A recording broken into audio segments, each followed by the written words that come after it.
Here's something nobody likes to admit. If you're struggling financially, the system charges you more for almost everything. Not because you're doing anything wrong, not because you lack discipline, but because the entire financial infrastructure is designed to reward people who already have money and penalize people who don't. Let me show you how this works. It's really quite simple and exciting. Let me show you what I mean. Sarah lives in Denver. She's 28, works in marketing, makes $52,000 a year before taxes. Sounds decent, right? After federal tax, state tax, Social Security, and Medicare, she takes home about $3,400 a month. That's her reality. That's what she actually has to work with. Her rent for a one-bedroom apartment 30 minutes outside the city center? $1,450. That's 43% of her income, gone before she's bought a single thing. She has a car payment because public transit doesn't really work where she lives, $320 a month. Insurance, another $140. Student loans from her bachelor's degree, $280 a month. So far, we're at $2,190. She hasn't eaten yet, hasn't paid for gas, utilities, phone, internet, or groceries. She's got about $1,200 left for the entire month. Now here's where it gets expensive to be Sarah, the hidden cost trap. Let's say her car breaks down. The repair costs $900. Sarah doesn't have $900 sitting in savings. Most people in her situation don't. According to the Federal Reserve, nearly 40% of Americans couldn't cover a $400 emergency without borrowing or selling something. So she puts it on her credit card. Interest rate, 22% APR. If she pays the minimum each month, that $900 repair will cost her about $1,150 over the next year and a half. She just paid $250 extra because she didn't have cash up front. Meanwhile, her coworker Ben makes $95,000 a year. He has an emergency fund. When his car breaks down, he pays $900 in cash. It costs him exactly $900. Same car, same problem, different price. This is what I mean when I say being poor is expensive. The system charges Sarah a premium for not having money. The math of small penalties. It's not just the car. Sarah's bank charges her $12 a month because her checking account balance dips below $1,500. That's $144 a year just for being low on cash. Ben's account? Free, because he keeps $5,000 in there. Sarah buys groceries in smaller quantities because she can't afford to stock up when things are on sale. She pays full price more often. Ben buys in bulk at Costco, saves 20% on average. Sarah can't afford the upfront cost of energy-efficient appliances or a hybrid car, so her monthly utility and gas bills are higher. She pays more for car insurance because she can't afford to pay the annual premium up front. Paying monthly adds about 8% in fees. Every single month, the costs add up.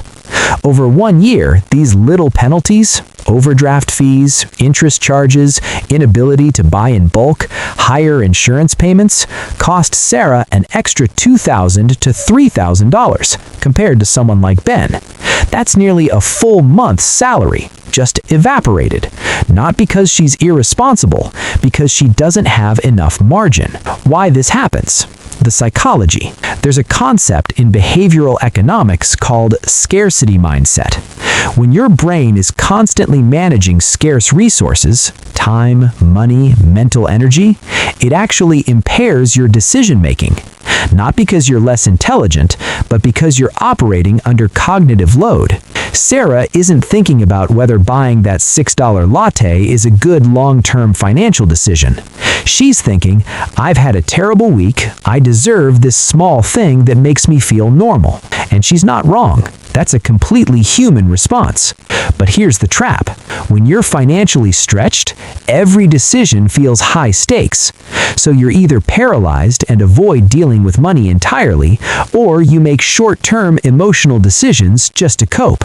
And the system knows this. Credit card companies offer Sarah a $5,000 limit at 22% interest because they know statistically people in her position will carry a balance. That's where they make their money. Rent-to-own furniture stores exist because people who can't afford a $1,200 couch up front will pay $80 a month for 2 years, totaling $1,920 just to have it now. Payday lenders charge 400% APR because they know Sarah might need $300 to avoid an overdraft fee, and she'll pay $50 in interest just to survive until Friday. The financial system profits from cash flow problems. Here's what happens if Sarah stays in this pattern for 10 years. She pays roughly $25,000 in interest, fees, and poverty penalties that someone with a cushion never pays. $25,000. That's not money she spent on rent or food or living. That's just the cost of not having money. If she'd been able to invest that $25,000 instead, at a conservative 7% annual return, it would be worth about $37,000 by now. But she didn't lose $25,000 because she was reckless. She lost it because the floor kept moving under her feet. Here's the uncomfortable truth. Wealthy people don't avoid these traps because they're smarter or more disciplined. They avoid them because they have room to think. When you have $10,000 sitting in savings, you're not deciding between paying the electric bill or fixing your car. You're deciding which index fund to contribute to this month. That's not virtue. That's math. But there is a way to start reversing this, even on Sarah's income. It's not sexy, it's not fast, but it works. Financially intelligent people understand one thing very clearly. The goal is not to get rich quick.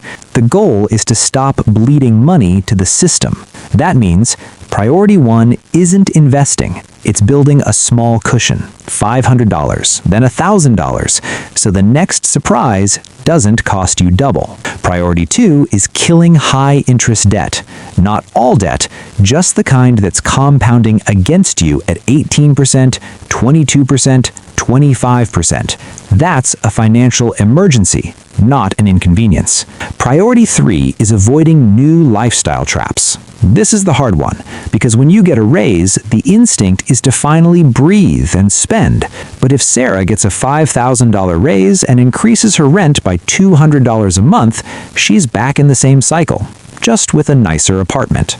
The people who break out don't earn dramatically more, they just stop paying the poor tax. Now, if you're watching this from Europe, some of this might feel familiar, some of it foreign. In Germany or France, you're not dealing with $280 a month in student loans. University is affordable or free. That's a massive structural advantage. But rent in cities like Berlin, Paris, Amsterdam, or London, still brutal. A one-bedroom in Amsterdam averages 1,600 euros. In London, over 1,800 pounds. On a 35,000 or 32,000 euro or pound salary, you're in the same trap. You've got better public health care, yes, but you're still dealing with rising energy costs, expensive car ownership in places where transit doesn't reach, and the same credit card interest rates if you carry a balance.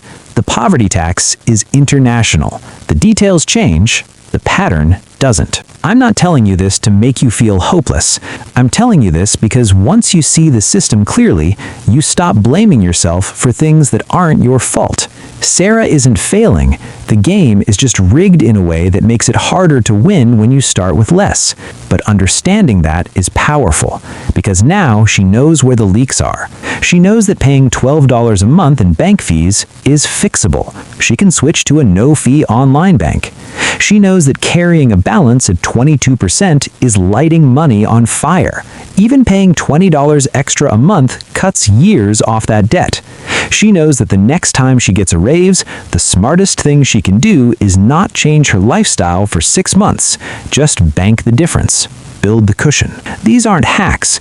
They're just decisions that stop the system from charging her extra. Being poor is expensive. That's not a metaphor. It's measurable. But here's the thing. Once you understand how the system works, you can start making decisions that don't feed it. You're not going to get rich overnight, but you can stop getting poorer by the month. And that's where freedom actually starts. If this shifted how you think about money, consider subscribing. I make videos like this every day. No hype, no shortcuts, just the reality of how money actually works. Thanks for watching.